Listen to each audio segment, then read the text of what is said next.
It's not a humanitarian crisis, but it is certainly a humanitarian situation at DIA right now.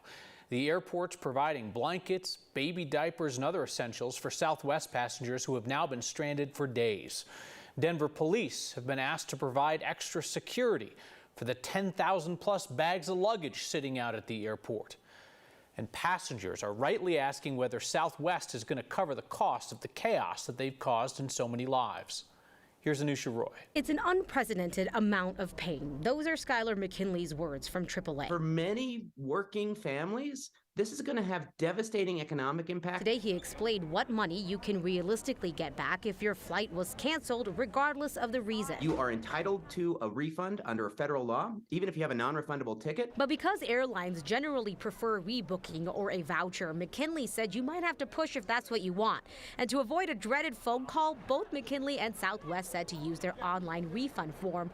But keep in mind, the money may not be returned in time before you book another ticket. And we're optimistic to be back on track before next week. The whole debacle revealed major blind spots for passenger protection, especially as people are rebooking tickets way more expensive than the original ones they bought. Rule only says airlines must refund your money if there's a cancellation or a significant delay, but they get to define what a significant delay is. A lot of folks have an expectation that if this happens, that the airlines will put them up in a hotel, that maybe they'll buy them some meals or put them in a rental car. They're under no legal obligation to do anything like that. Southwest says it's going to honor reasonable requests, so save your receipts just in case. The other area McKinley did not sugarcoat things is luggage. Denver police are now being asked to patrol more since so many bags are sitting at DIA. But increasingly, as folks are rebooking flights, some direct flights have been converted to transfers and so on. So luggage is ending up in airports where folks maybe didn't arrive at all because they then got rebooked a second time. McKinley says Southwest is short employees to handle the situation. There's no easy answer right now.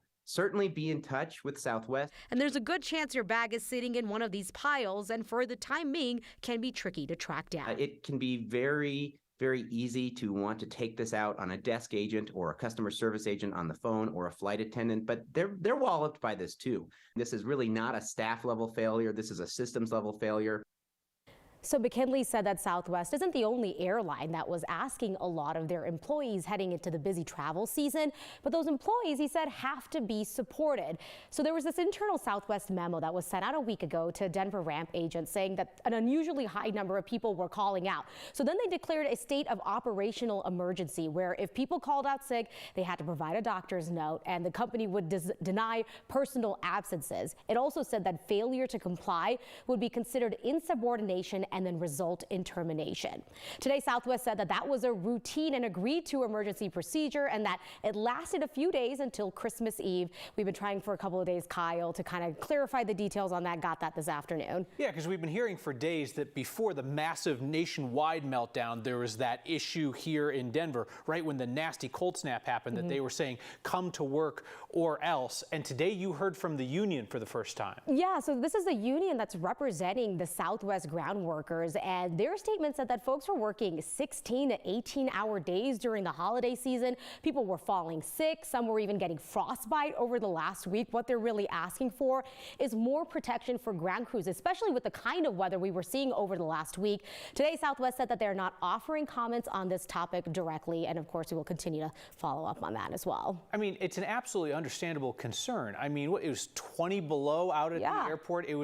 I mean, there were nights where we didn't have any of our people outside if we could help it because it was dangerous to be out there. Yeah, and these are the folks who are outside and they're saying, hey, we know we have to work outside. Can you work on the way you schedule flights? Give us a break. Take that into account because, like you said, it's not safe to be out there for that long. Southwest problems stacked on problems. Anusha, thank you.